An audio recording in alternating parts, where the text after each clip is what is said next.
1. 목수인 체리 할아버지가 어린 아이처럼 울고 웃는 나무 토막을 만나게 된 이야기. 옛날 옛적에 나무 토막이 하나 있었습니다. 어느 날 나무 토막 하나가 늙은 목수의 가게에 오게 되었습니다. 목수의 이름은 안토니오였는데 잘 익은 체리처럼 반질반질하고 새빨간 코 때문에 사람들은 그를 체리 할아버지라고 불렀습니다. 체리 할아버지는 나무 껍질을 벗겨 다듬으려고 도끼를 들고 내리치려는 순간 들릴락 말락 가느다랗게 애원하는 목소리가 들려왔습니다. 제발 너무 세게 때리지 마세요. 착한 체리 할아버지는 얼마나 놀랐는지 모릅니다. 소리가 도대체 어디에서 들려왔는지 멍한 눈으로 가게 안을 둘러보았지만 아무도 보이지 않았습니다. 틀림없이 잘못 들은 게야. 일이나 계속하자. 체리 할아버지는 다시 도끼를 집어들고는 능숙한 솜씨로 곁가지를 내리 찍었습니다. 아예 아프잖아요. 체리 할아버지는 화들짝 놀라고 말았습니다. 너무 무서워서 눈이 툭 튀어나오고 쩍 벌어진 입으로는 혀가 턱까지 쑥 빠져나왔습니다. 체리 할아버지는 두 손으로 나무 토막을 집어들고는 인정사정 없이 벽에 내팽개쳤습니다. 그런 다음 또다시 그 자그마하게 투덜거리는 소리가 들리는지 귀를 기울였습니다. 그러나 아무 소리도 들리지 않았습니다. 체리 할아버지는 손으로 가발을 감싸쥐고 억지 웃음을 지며 말했습니다. 이제 알겠다. 그래, 아까 그 목소리는 헛들은 게 틀림없어. 하지만 무서운 생각이 밀려와서 체리 할아버지는 애써 용기를 내려고 노래를 흥얼거리기 시작했습니다. 할아버지는 나무 토막을 다듬으려고 대패를 아래 위로 밀자 또다시 그 목소리가 들려왔습니다. 이번에는 키득키득 웃는 소리였습니다. 불쌍한 체리 할아버지는 벼락 맞은 사람처럼 벌렁 낮아빠지고 말았습니다. 새빨갛던 코는 겁에 질려 파랗게 변해 있었고 얼굴은 전혀 다른 사람 같았습니다. 2.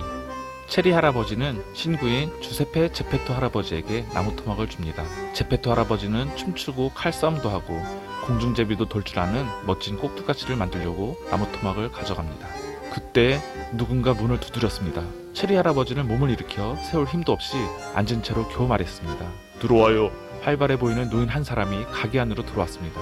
제페토라는 이름을 가진 사람이었습니다. 하지만 제페토 할아버지의 가발이 옥수수로 만든 콘스프와 너무나 비슷한 색깔이었기 때문에 동네 아이들은 제페토 할아버지를 콘스프라고 놀려대곤 했습니다. 제페토 할아버지는 변덕쟁이에다 성질이 불같아서 그 앞에서 콘스프라고 불렀다간 난리가 납니다. 여긴 어떻게 온 건가, 제페토? 어떻게 오긴, 걸어서 왔지. 사실은 부탁이 하나 있어서 왔는데 나무로 꼭두가시를 만들어야겠어. 춤도 추고 칼싸움도 하고 공중제비도 돌 줄 아는 아주 멋진 꼭두가시 말이야. 훌륭해요, 콘스프. 아까 그 가느다란 목소리였습니다. 어디서 들려오는지 알 수는 없었지만 틀림없이 아까 그 목소리였습니다. 콘스프라는 말에 제페토 할아버지는 얼굴이 벌겋게 달아올랐습니다. 왜 사람을 놀리고 그래? 놀리긴 누가 놀려? 방금 나더러 콘스프라고 그랬잖아. 넌 안 그랬어. 목소리가 점점 커지더니 그만 말싸움이 몸싸움이 되고 말았습니다. 한바탕 싸움을 벌이고 나자 체리 할아버지 손에는 제페토 할아버지의 노란 가발이 들려있었고 제페토 할아버지 입에는 흰머리가 섞인 체리 할아버지의 가발이 들려있었습니다. 체리 할아버지가 말했습니다. 내 가발 줘. 자네도 내 가발 줘. 그리고 화해하세. 각자 상대방의 가발을 넘겨주고 악수를 나눴습니다. 그러고는 죽는 날까지 좋은 친구가 되자고 맹세했습니다. 평화를 되찾자 체리 할아버지가 말했습니다. 제페토, 나한테 부탁하다던 게 뭔가? 인형을 만드는데 필요한 나무를 좀 얻을까 하는데 줄 거지? 체리 할아버지는 만족스러운 표정을 지으며 탁자 쪽으로 가서 나무 토막을 집어들었습니다. 자신을 잔뜩 겁먹게 만들었던 그 나무 토막이었습니다. 그런데 나무 토막을 막 건네주려는 순간 나무 토막이 부르르 떨더니 체리 할아버지 손에서 빠져나가 버렸습니다. 그러더니 제페토 할아버지의 깡마른 정강이를 세차게 후려치는 것이 아닙니까? 아야, 안토니오, 꼭 이런 식으로 선물을 줘야 속이 시원한가? 자네 덕분에 절름발이가 될 뻔했잖아. 맹세코, 내가 그런 게 아니야. 그럼 내가 그랬단 말이군. 모두 이 나무 토막 때문이야. 그거야 나도 알지. 하지만 자네가 이걸 나한테 던졌잖아. 내가 던진 게 아니라니까. 거짓말쟁이. 제페토, 사람 약 올리면 못 써. 계속 그러면 콘스프라고 부를 거야? 멍청이. 콘스프. 세 번째로 콘스프라는 말을 듣자 제페토 할아버지는 체리 할아버지에게 덤벼들어 또다시 주먹다짐을 하고 말았습니다. 싸움은 또다시 무승부로 끝났고 두 사람은 다시 악수를 나누고는 죽는 날까지 좋은 친구가 되자고 맹세했습니다. 평화를 되찾자 제페토 할아버지는 그 똑똑한 나무 토막을 집어들고는 체리 할아버지에게 고맙다는 인사를 했습니다. 그러고 나서 다리를 절뚝거리며 집으로 돌아왔습니다. 3. 제페토 할아버지는 집에 돌아오자마자 꼭두가시를 만들고 피노키오라는 이름을 지어주었습니다. 꼭두가시는 말썽을 일으키기 시작합니다. 제페토 할아버지는 피노키오의 입을 만든 다음에 턱을 만들고 그 다음엔 목을, 그 다음엔 어깨, 배, 팔, 손을 차례로 만들었습니다. 손 만드는 걸 막 끝냈을 때였습니다. 누군가 제페토 할아버지의 가발을 벗기는 것 같았습니다. 고개를 들자 맙소사, 할아버지의 노란 가발이 꼭두가시 손에 들려 대롱거리고 있었습니다. 피노키오, 당장 내 가발 내놔! 피노키오는 가발을 돌려주기는커녕 자기 머리에 뒤집어 썼습니다. 피노키오는 얼굴이 반쯤 가발에 파묻혀버렸습니다. 피노키오가 버릇없이 놀려대자 제페토 할아버지는 속이 상했습니다. 지금껏 살아오면서 그렇게 슬프고 서러웠던 적은 없는 것 같았습니다. 발을 다 만들자마자 꼭두가시가 제페토 할아버지의 콧잔등에 발길질을 했습니다. 하지만 제페토 할아버지는 체념한 듯 혼잣말로 중얼거렸습니다. 다 내 잘못이야. 꼭두가시를 만들기 전에 좀 더 신중히 생각했어야 했는데 이젠 너무 늦어버렸어. 제페토 할아버지는 걸음마를 시키려고 인형을 안아서 바닥에 내려놓았습니다. 피노키오는 잠시 혼자 걷는가 싶더니 어느새 방 안을 뛰어다니기 시작했습니다. 그러다가 열린 문틈으로 뛰어나가 어디론가 달아나 버렸습니다. 제페토 할아버지도 뒤따라가 뛰기 시작했습니다. 하지만 산토끼처럼 껑충껑충 달아나는 개구쟁이 피노키오를 도저히 따라잡을 수 없었습니다. 나무로 만든 발이 포장된 도로 위를 달려가자 마치 스무병이 남학신을 싣고 달려가는 것처럼 소리가 요란했습니다. 저 녀석 잡아라! 저 녀석 잡아! 제페토 할아버지가 공을 질렀지만 거리에 있던 사람들은 경주마처럼 달리는 나무 인형을 넋놓고 바라보며 깔깔거리며 웃어대기만 했습니다. 그때 경찰은 요란한 소리가 들리자 일하기 싫어서 고집을 피우는 노새가 달아난 게 틀림없다고 생각하고 팔다리를 벌린 채 길을 막아섰습니다. 그래서 피노키오는 경찰관의 다리 사이로 빠져나가야겠다고 생각했습니다. 그러나 우뚝 선 경찰관이 우뚝 선 피노키오의 코를 낚아챘습니다. 피노키오의 코는 너무나 커서 마치 손으로 옮겨잡으라고 일부러 만들어 놓은 손잡이 같았습니다. 경찰관이 피노키오를 제페토 할아버지에게 넘겨주자 할아버지는 버릇을 고쳐주려고 피노키오의 귀를 잡아당기려고 했습니다. 순간 제페토 할아버지는 깜짝 놀랐습니다. 피노키오의 귀가 없었기 때문입니다. 서둘러 만드느라 귀를 만들어주는 것을 깜빡 잊은 것입니다. 그래서 제페토 할아버지는 피노키오의 목덜미를 움켜잡고는 머리를 마구 흔들며 집에 가서 혼구멍을 내주겠다고 했습니다. 이렇게 겁을 주자 피노키오는 땅바닥에 벌렁 드러눕더니 한 발짝도 못 걷겠다며 고집을 피우기 시작했고 눈 깜짝할 사이에 호기심 많은 할 일 없는 사람들이 주위로 몰려들었습니다. 지나가던 사람들이 저마다 한마디씩 했습니다. 불쌍한 꼭두가시, 집에 돌아가기 싫은 게 당연하지. 저 영감이 도대체 얼마나 두들겨 팰지 누가 알겠어. 그러자 다른 사람도 거들었습니다. 사람 좋아 보이는 제페토 영감이 아이들한테는 폭군이라니까. 불쌍한 나무 인형을 저 사람 손에 맡겼다가 박살날 거야. 사람들이 얼마나 말도 많고 참견도 많았는지 경찰은 피노키오를 놓아주고 대신 불쌍한 제페토 할아버지를 감옥으로 끌고 갔습니다. 제페토 할아버지는 아무 말도 못하고 눈물만 흘렸습니다. 할아버지는 감옥으로 끌려가면서 울먹울먹하며 중얼거렸습니다. 몹쓸 녀석 같으니라고. 내가 훌륭한 꼭두가시를 만들려고 얼마나 애를 썼는데 이런 일을 미리 생각하지 못한 내 잘못이지. 모든 게 내 책임이야. 4. 피노키오와 말하는 귀뚜라미 이야기. 아이들이 자기들보다 아는 것이 많다고 잔소리하는 어른들을 얼마나 싫어하는지를 보여줍니다. 불쌍한 제페토 할아버지는 아무 잘못도 없이 감옥에 끌려갔습니다. 한편 경찰관의 손에서 벗어난 피노키오는 신나게 달려갔습니다. 집에 도착한 피노키오는 빗장을 걸고는 바닥이 털썩 주저앉았습니다. 그러고는 안도의 한숨을 길게 내쉬었습니다. 하지만 갑자기 방 안에서 들려온 소리 때문에 행복한 마음은 그리 오래가지 않았습니다. 잔뜩 겁먹은 목소리로 피노키오는 벽을 타고 천천히 올라가고 있는 귀뚜라미에게 물었습니다. 넌 누구니? 말하는 귀뚜라미. 이 방에서 산지 100년도 넘었지. 그러자 꼭두가시 피노키오가 대뜸 이렇게 말했습니다. 하지만 오늘부터 이 방은 내 거야. 그러니 날 기쁘게 해주고 싶다면 당장 꺼져. 뒤도 돌아보지 말고. 알았어, 떠나지. 하지만 그 전에 아주 중요한 사실을 하나 말해줘야겠어. 말해봐. 그리고 빨리 꺼져. 부모님 말씀 안 듣는 아이들은 벌을 받게 된다고. 언젠가는 가슴 아프게 후회하게 될 거야. 오, 귀뚜라미씨 계속 떠들어봐. 난 내일 새벽에 여길 떠날 테니까. 이대로 여기 있다간 다른 아이들이랑 똑같은 시대가 될 거야. 학교도 가야 하고 공부도 해야 하고 솔직히 난 공부는 죽어도 하기 싫어. 노는 게 제일 좋아. 불쌍한 녀석. 그랬다간 이 다음에 커서 멍청한 사람이 된다는 걸 모르니 사람들의 논리인감이 되고 말걸. 닥쳐, 재수없는 귀뚜라미. 피노키오가 소리쳤습니다. 참을성 많고 생각이 깊은 귀뚜라미는 피노키오의 버릇없는 행동에 기분 나빠하지 않고 한결같은 목소리로 말했습니다. 학교 가기 싫으면 일이라도 배우지 그러니? 그래야 정직하게 빵 한 조각이라도 벌 수 있지 않겠어? 피노키오는 점점 짜증이 나기 시작했습니다. 세상 모든 일 중에서 정말 내 마음에 드는 게 딱 하나 있어. 말해줄까? 그게 뭔데? 먹고 마시고 잠자고 즐기는 거.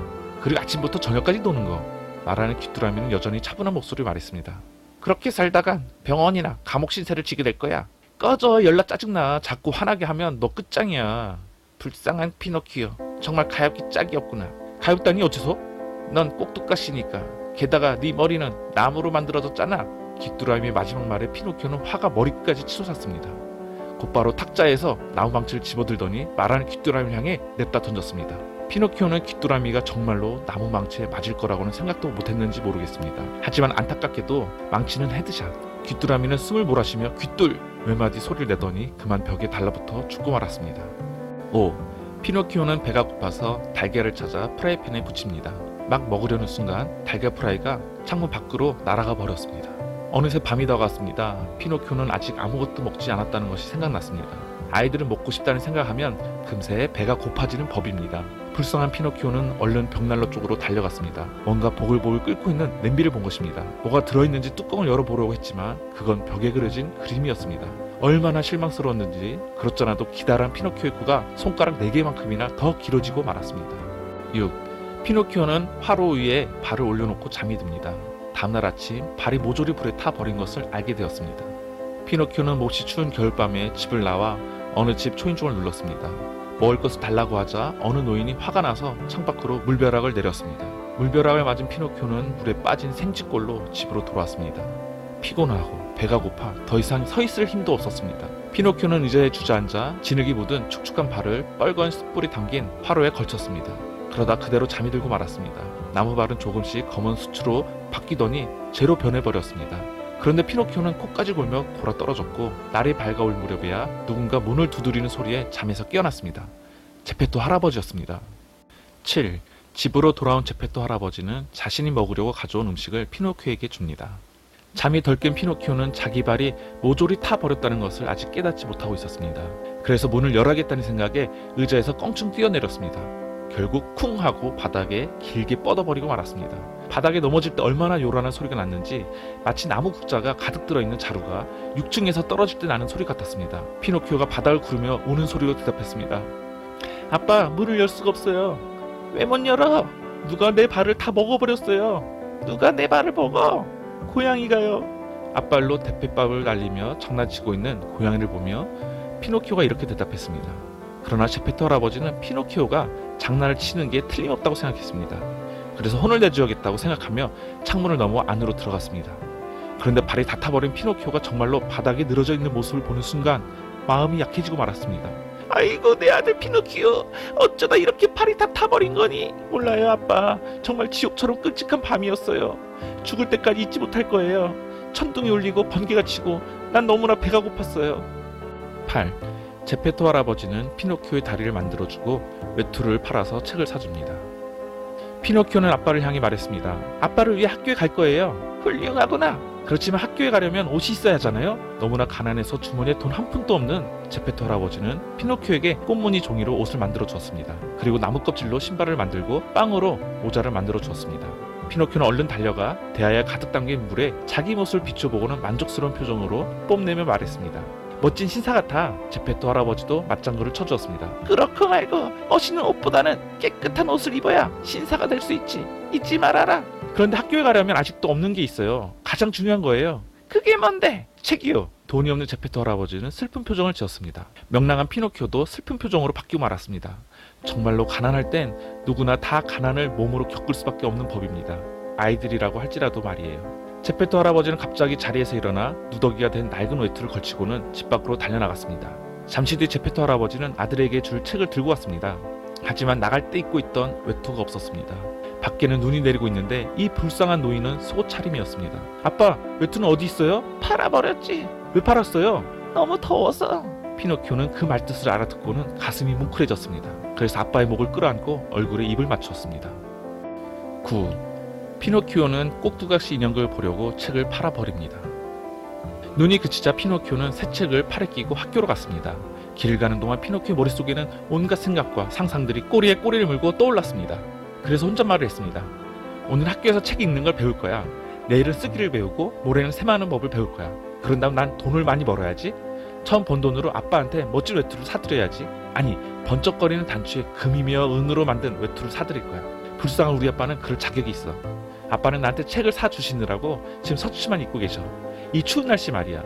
나를 위해 이런 희생할 수 있는 사람은 아빠뿐이야. 피노키오는 감격해서 이렇게 말하고 있을 때 어디선가 피리 부는 소리와 북치는 소리가 들려왔습니다. 걸음을 멈추고 가만히 들어보니 비스듬히 뻗어있는 길 끄트머리에서 들려오는 소리였습니다. 길은 바닷가에 있는 작은 마을로 이어져 있었습니다. 피노키오는 그 자리에 우뚝 선 채 어쩔 줄 몰랐습니다. 결정을 내려야 하는 순간이었습니다. 학교에 갈까? 아니면 피리 소리를 들으러 갈까? 개구장이 나무 인형은 마침내 어깨를 으쓱하며 말했습니다. 오늘은 피리 소리를 들으러 가는 거야. 학교는 언제든지 갈 수 있으니까. 피노키오는 비스듬히 뻗은 길로 들어서자마자 달리기 시작했습니다. 달리면 달릴수록 피리 소리와 폭소리가 더욱 뚜렷하게 들려왔습니다. 10. 꼭두각시들은 자기들의 형제인 피노키오를 알아보고 잔치를 벌입니다. 하지만 한창 신날 때 극장 주인 허풍선이가 나타나 피노키오는 비참한 최후를 맞이할 위험에 빠집니다.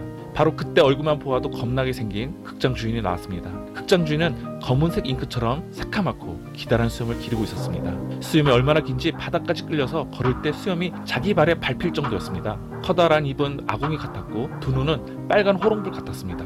손에는 뱀과 여우 꼬리를 꼬아서 만든 채찍을 들고 획획 소리를 내며 휘둘렀습니다. 생각지도 못한 극장 주인이 나타나자 모두 숨이 멎는 것 같았습니다. 갑자기 모기 소리도 들릴 만큼 조용해졌고 나무 인형들은 사시나무 떨듯 벌벌 떨었습니다. 극장 주인은 감기 걸린 저승사자처럼 피노키오에게 차가운 목소리로 말했습니다. 너는 왜 우리 극장에 나타나서 이렇게 소란을 피우는 거냐? 인형극이 끝나자 극장 주인은 부엌으로 갔습니다. 부엌에는 저녁 식사로 준비한 양고기가 꼬챙에 깨어 불 위에서 빙빙 돌고 있었습니다. 양고기를 마저 익히는데 땔감이 모자라자 극장 주인은 아를레키노와 풀치넬라를 불러왔습니다.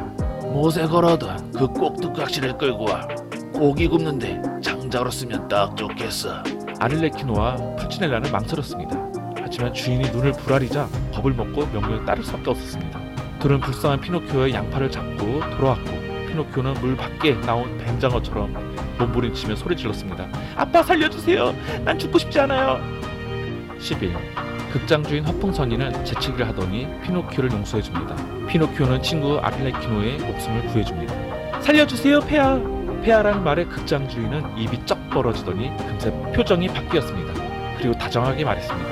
그래, 내게 바라는 게 무엇인고? 불쌍한 아를레키노에게 부디 자비를 베풀어주세요.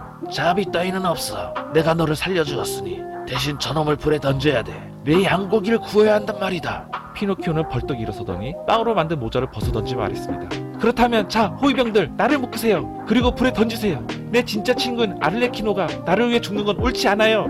영웅 같은 목소리로 크게 외친 이 말에 꼭두각시들은 모두 울음을 터뜨리고 말았습니다. 나무로 만든 호위병들조차 젖먹이 새끼양처럼 울었습니다. 허풍선이는 처음엔 얼음 조각처럼 냉정하게 꼼짝도 하지 않았지만 곧 다정하게 두 팔을 벌리고 피노키오에게 말했습니다. 너는 정말 착한 아이로구나. 어서 이리 와서 내게 입 맞춰다오. 피노키오는 곧바로 달려가 다람쥐처럼 극장 주인의 수염을 타고 올라갔습니다. 그리고 꽃잔등에 조옥 입을 맞추어 주었습니다. 12. 극장 주인 허풍선이가 아빠에게 갖다 주라며 피노키오에게 금화 5입을 줍니다. 하지만 피노키오는 꿰매 빠져 여우와 고양이를 따라갑니다. 피노키오가 소리를 질렀습니다. 웃을 일이 아니야. 분칠 흘리게 해서 미안하지만 여기 이건 자그마치 금화 5입이야. 알겠니? 피노키오는 허풍선이한테 받은 금화를 꺼냈습니다. 금화 부딪히는 기분 좋은 소리에 여우는 자기도 모르게 절름발이 흉내를 내던 다리를 쭉 폈고 장님 흉내를 내던 고양이는 두 눈을 번쩍 떴습니다. 하지만 재빨리 다시 눈을 감았기 때문에 피노키오는 아무것도 알아채지 못했습니다. 여우가 먼저 입을 열었습니다. 금화로 뭐 할 거야? 가장 먼저 우리 아빠한테 멋진 옷을 사드릴 거야. 금이며 은으로 만든 옷에 번쩍거리는 단추가 달린 걸로. 그리고 새 책도 사야지. 책이라고? 그래, 난 학교에 가서 열심히 공부하고 싶어. 그러자 여우가 말했습니다. 날 좀 봐. 공부를 하다가 다리를 하나 잃었어. 고양이도 거들었습니다. 날 좀 봐. 공부를 하다가 두 눈의 시력을 잃었지. 바로 그때 길가 울타리에 둥지를 튼 찌르레기의 노랫소리가 들렸습니다. 피노키오, 나쁜 친구들의 말을 듣지 마. 그랬다간 언젠가 가슴 아픈 후회를 하게 될 거야. 여우가 피노키오에 말했습니다. 내가 지금 금화 5개가 단 하루 사이에 2000개가 될 수도 있는데. 이번에도 고양이가 따라 말했습니다. 될 수도 있는데. 피노키오가 놀라서 입을 쩍 벌렸습니다. 어떻게? 여우가 대답했습니다. 얼간이 나라에 축복받은 밭이 있어. 기적의 땅이라고도 불리지. 그 밭에 구덩이를 파고 금화 1입을 넣는 거야. 그 다음엔 흙을 덮고 샘물 2양동이를 주는 거지. 그리고 소금 1움큼을 뿌린 다음 잠을 자. 그러면 밤새 싹이 나서 꽃이 피게 되거든. 다음날 아침에 일어나서 밭에 가보면 밤새 자란 나무에 금화가 주렁주렁 달려있을 거야. 6월이 되면 잘 익은 밀리삭에 수많은 밀알이 주렁주렁 달리듯이 말이야. 피노키오는 더욱더 놀란 표정으로 다시 물었습니다. 그럼 금화 5입을 다 묻으면 다음날 아침 모두 몇 개가 되는 거지? 여우가 대답했습니다. 계산은 아주 간단해. 금화 1입이 금화 500개가 달린 금화송이로 바뀐다고 쳐봐. 500 곱하기 5를 하면 다음날 아침엔 금화 2500개가 생기게 되는 거야. 피노키오는 기뻐서 춤을 추며 외쳤습니다. 와, 신난다. 그러면 난 2,000개만 갖고 나머지 500개는 너희들한테 선물로 줄게. 13. 빨간 가재 여관. 피노키오는 기적의 땅으로 가기 위해 여우와 고양이와 더불어 걷고 또 걸었습니다. 저녁 무렵 지칠 대로 지쳤을 때 빨간 가재 여관에 도착했습니다. 한참 길을 걷다 보니 나무 등걸 위에 희미하고 어스프리한 빛을 내는 조그만 동물이 보였습니다. 마치 흐릿한 등잔불 같았습니다. 피노키오가 물었습니다. 넌 누구니? 말하는 귀뚜라미 홀령이야. 조그만 동물은 기어들어가는 목소리로 대답했습니다. 마치 저 세상에서 들려오는 소리 같았습니다. 너한테 충고를 해주고 싶어. 어서 집으로 돌아가. 그리고 아직 남아있는 그만 4개를 불쌍한 아빠에게 갖다 드려. 너희 아빠는 네가 돌아가지 않아서 울며 지내고 계시니까. 걱정마. 내일이면 우리 아빠는 큰 부자가 될 거야. 그만 4개가 2,000개가 될 테니까. 하루아침에 부자로 만들어 주겠다는 사람을 믿으면 안 돼. 그런 사람들은 틀림없이 미친 사람 아니면 사기꾼이거든. 제발 내 말 듣고 집으로 돌아가. 싫어. 난 계속 갈 거야. 있지나 자기 멋대로 하는 아이는 언젠간 후회하게 돼. 또 그 소리. 잘 가, 귀뚜라미씨. 14. 피노키오는 말하는 귀뚜라미의 충고를 듣지 않아서 강도를 만나게 됩니다. 피노키오는 다시 길을 떠나며 중얼거렸습니다. 어린아이들은 정말 불쌍해. 보는 사람마다 꾸짖고 겁주고 가르치려고 하잖아. 그냥 두면 모두들 아빠나 선생님이 데려갈걸? 말하는 귀뚜라미까지. 그러잖아. 내가 그 귀찮은 귀뚜라미의 말을 듣지 않는 건 다 그것 때문이야. 귀뚜라미 말대로라면 도대체 얼마나 많은 일이 벌어질지 어떻게 알겠어. 강도까지 만나게 될 거라고 하잖아. 난 강도가 있다는 말을 믿지 않아. 전에도 그랬지만 밤에 밖에 나가고 싶어하는 아이들에게 겁을 주려고 아빠들이 지어낸 말일 뿐이야. 혹시 강도를 만난다고 해도 난 겁나지 않아. 난 강도들한테 이렇게 말하겠어. 강도날이 뭘 바라시나요? 나한테 함부로 장난치면 안 된다는 걸 알아두세요. 조용히 물러가서 볼일이나 보시라고요. 그런 불쌍한 강도들은 바람처럼 사라지겠지? 뻔해. 정말 나쁜 강도가 나타나면 내가 도망가면 돼. 그때 두 강도가 겁을 주며 뻥을 쳤습니다. 자자, 헛소리 집어치우고 당장 돈 내놔. 하지만 피노키오는 난 아무것도 없어요 하고 말하는 것처럼 머리를 흔들고 손짓을 했습니다. 키가 큰 강도가 말했습니다. 돈을 내놓지 않으면 넌 죽어. 키가 작은 강도가 말했습니다. 난 죽어. 널 죽인 다음에 너희 아빠도 죽일 거야. 안돼 안돼, 우리 아빠는 안돼. 피노키오가 큰 소리로 말하는 바람에 입안에 금화 부딪히는 소리가 나고 말았습니다. 아하, 이 나쁜 녀석 같으니라고. 돈을 혀 밑에 감췄구나. 어서 뱉어. 그러더니 두 강도 가운데 하나가 피노키오의 코를 잡고 다른 한 명은 턱을 붙잡았습니다. 그러고는 한 사람은 이쪽으로, 다른 한 사람은 저쪽으로 입을 열려고 잡아당기기 시작했습니다. 하지만 어림도 없었습니다. 피노키오의 입은 못질을 한 듯 땜질을 한 듯 꼼짝도 하지 않았습니다. 강도들은 도망가는 피노키오를 계속해서 쫓아오고 있었습니다. 15. 피노키오는 뒤쫓아온 강도들에게 붙잡히고 맙니다. 강도들은 커다란 떡갈나무 가지에 피노키오를 매달았습니다. 피노키오는 지칠 대로 지쳐서 땅바닥에 벌렁 누워 항복하고 싶었습니다. 그런데 그때 멀리 초록색 나무들 사이로 눈처럼 하얀 집이 반짝이는 게 보였습니다. 저기 저 집까지 뛰어갈 수만 있다면 살 수 있을지도 몰라. 거의 2시간이나 정신없이 뛰어서 마침내 숨을 헐떡이며 조그만 집 문 앞에 도착했습니다. 피노키오는 문을 두드렸습니다. 아무 대답이 없었습니다. 피노키오는 뒤에서 달려오는 발소리와 거친 숨소리가 더욱 가까워진 것을 느끼며 더 세게 문을 두드렸습니다. 안에서는 여전히 아무 소리도 들리지 않았습니다. 아무리 문을 두드려도 소용이 없다는 걸 깨닫자 피노키오는 미친 듯이 발로 문을 차고 머리로 받았습니다. 그러자 마침내 예쁘게 생긴 소녀가 창문으로 얼굴을 내밀었습니다. 머리는 짙은 파란색이고 얼굴이 양초처럼 하얀 소녀였습니다. 소녀는 눈을 감고 손을 가슴에 포갠 채 입술도 움직이지 않고 말했습니다. 마치 저 세상에서 들려오는 목소리 같았습니다. 이 집엔 아무도 없어요. 모두 다 죽었어요. 피노키오는 울먹이며 애원했습니다. 그럼 당신이 문을 열어주면 되잖아요. 나도 죽었어요. 죽었다고요? 그럼 어떻게 창문으로 얼굴을 내밀 수 있죠? 나를 담을 관이 올 때까지 기다리고 있는 거예요. 말을 마치자마자 소녀는 사라졌고 창문은 소리 없이 닫혔습니다. 그때 누군가 피노키오의 목덜미를 움켜쥐었습니다. 피노키오는 죽음이 눈앞에 다가왔다는 것을 깨닫고는 바들바들 떨기 시작했습니다. 얼마나 떨었는지 나무다리를 이어놓은 부분이 덜거덕거리고 혀 밑에 둔 금화가 짤랑거렸습니다. 결국 피노키오는 떡갈나무에 목이 매달렸습니다.